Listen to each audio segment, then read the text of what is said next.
when I started out, I guess the word startup wasn't a word really, certainly in Asia. The word LegalTech definitely wasn't a word. I quit private practice after doing law for about 15 years, banking law, but it could have been anything. You know, it was law that doesn't really apply to most folks in this room, I'm sure.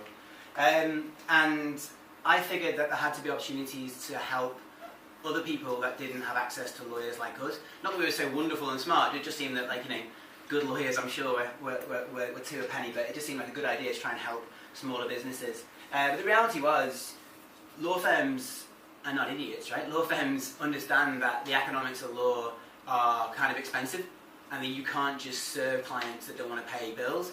You can, but you're not going to be in business very long, right? There's a reason why law firms look the way they do and they're staffed the way they are.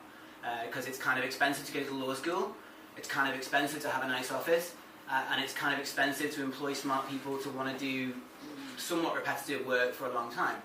Law is a really funny one because unlike many other professions, lawyers tend to be screened out as some of the best students, but they come into work which is not super cerebrally challenging a lot of time, and so there's a massive drop-off, and and there's probably not a huge amount of content, I think, across the legal space.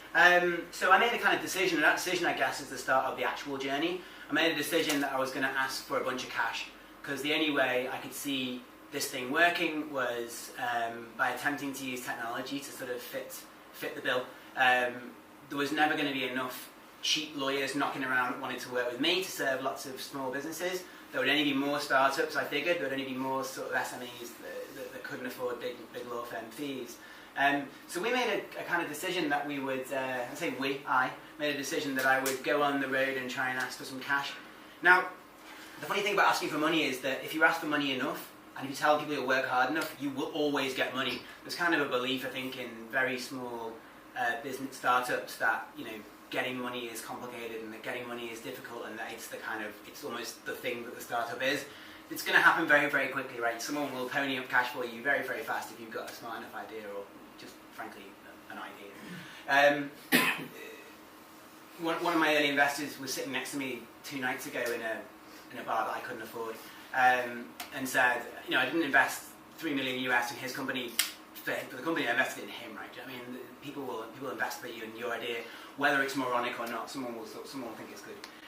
But for us, the moron idea, I suppose, for us was that we were going to spend loads of cash on technology in an industry that didn't want it, to try and solve a problem which I guess might not exist, which is that would small businesses want good quality legal services on a recurring basis? Like, is there a requirement for businesses to actually use lawyers over and over again? And if so, can we do that with technology? So there was quite a few kind of ifs and buts about that. I'm not going to go into whether or not it was a smart decision to run my business, and I guess that's for you to decide or not, but I'll tell you a little bit about what it looked like in terms of where you go from kind of 5 years to now. I think some people do this in like 2 months, some people do it in 2 or 3 years. It's taken me a lot longer. It's taken us now 4.5 years to get to what you probably would call as a late-stage startup now. People do it much faster. If you're a B2C startup, this is probably a 12-month ride. You might not even have financing more than 2 years. For a business like ours, which is B2B, folks, don't expect it to pop quite so quickly, so we have a bit more time to do this stuff. Now, I'm really good at naming things, so I gave some names to the different parts of the journey. So I called it the start, the next bit, the bit after the next bit, the return to the earlier bit, and then the reorganisation of the first bit, and then the breakout phase, which is probably sort of skip to that bit. So the start, we talked before about kind of ways that everybody knows it starts with fundraising. For me, it started out with raising 100k, which seemed like the biggest check I'd ever seen in my life, and I never saw the check because I wasn't stupid enough to actually allow myself to use a bank account. But at some point there was $100,000 US in a bank account with my name on it, and I was absolutely delighted. I think KPMG ended up complaining because I ran it through my own account. It was all a bit dodgy and it wasn't supposed to be. It was just I was so excited with the check I just ran into my own account and stuck it in it.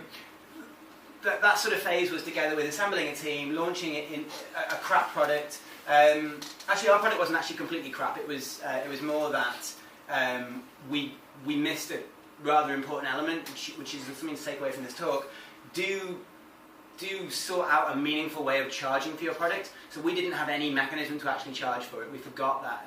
In the rush to get our service out, it was free, because you couldn't pay for it. It took us how long, Karen? I think it was another 6 months before you actually paid for our product online. And we used to have our sales reps coming in with checks for monthly payments from all around Hong Kong in like Tung for like 800 Hong Kong dollars. It would cost about 2,500 in taxis to get every 800 that we got in the bank. So this was a bit of an oversight, one that you must not screw up like we did.